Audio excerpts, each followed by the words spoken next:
Hello bachcho, let's see the question. The question says that the electron energy in hydrogen atom is given by E equal to minus 21.7 into 10 raised to power minus 12 upon n square ergs. Calculate the energy required to remove an electron completely from n equal to 2 orbit. What is the longest wavelength in centimeters of light that can be used to cause this transition? Ionization energy of hydrogen atom is 13.6 electron volts. Calculate the ionization energy for lithium plus 2 and beryllium plus 3 in the first excited state. तो इस question में जो हमारा की concept है Bohr model. अब अगर हम सबसे पहले फर्स्ट पार्ट को सॉल्व करें तो हम कह सकते हैं हमें एनर्जी ऑलरेडी गिवन है, तो हम कह सकते हैं हमें n की वैल्यू 2 गिवन है, इसमें पुट करेंगे तो हमारे पास E की वैल्यू, एनर्जी की वैल्यू आ जाएगी फॉर सेकेंड ऑर्बिट जो कि होगा E2, तो वो हो जाएगी minus 21.7 into 10 raise to power minus 12 upon 2 square. तो यहाँ पर इसकी वैल्यू हमारे पास आएगी minus 5.425 into 10 raise to power minus 12 अर्ग्स।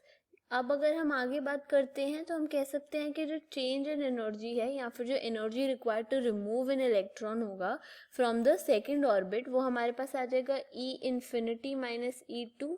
E infinity 0 होती है तो 0 minus 5.425 into 10 raise to power minus 12 हो जाएगा हमारे पास। तो चेंज इन एनर्जी यानी कि एनर्जी रिक्वायर्ड हमारे पास आ जाएगी 5.425 into 10 raise to power minus 12 अर्ग्स।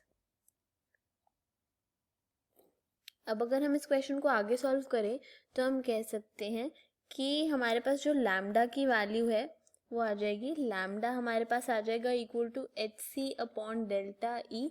Delta E की वैल्यू हमारे पास है, इधर H हमारे पास प्लैंक्स कांस्टेंट है तो वैल्यू आएगी 6.626 into 10 raise to power minus 27 ergs into speed of light जो कि हमारे पास होती है 3 into 10 raise to power 10 upon हमारे पास आ जाएगी अर्ग्स में जो एनर्जी रिक्वायर्ड है जो कि है 5.425 into 10 raise to power minus 12।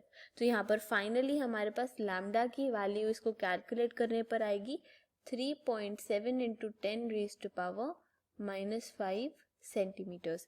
तो ये हमारे पास longest wavelength of light that can cause this transition, हमारे पास इसकी वैल्यू आ जाएगी।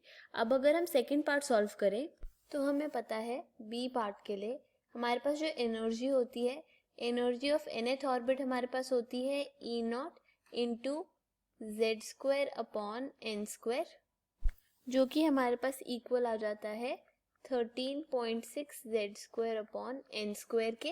तो अगर हम सबसे पहले लिथियम प्लस 2 की कैलकुलेट करें तो energy of first excited state होगा हमारे पास n की वैल्यू इक्वल टू 2, तो यहाँ पर E2 हमारे पास आ जाएगा 13.6, Z हमारे पास लिथियम का होता है 3 स्क्वायर अपॉन 2 स्क्वायर, तो इसकी वैल्यू हमारे पास आएगी 13.6 इंटू 9 अपॉन 4 जिसकी वैल्यू हमारे पास आ जाएगी फाइनली 30.6 इलेक्ट्रॉन वोल्ट्स। अब अगर हम सेकेंडली कैलकुलेट करने की कोशिश करें बेरिलियम प्लस 3 की तो इसके भी सेकेंड एक्साइटेड स्टेट होगी n इक्वल टू 2, तो E2 इसके लिए आएगा 13.6 इंटू जेड हमारा बेरिलियम के लिए होता है 4, तो ये हो जाएगा 4 स्क्वायर अपॉन 2 स्क्वायर, तो फाइनली इसकी वैल्यू हमारे पास आएगी 54.4 इलेक्ट्रॉन वोल्ट्स। तो ये होगा हमारा final answer. I hope you understood the question.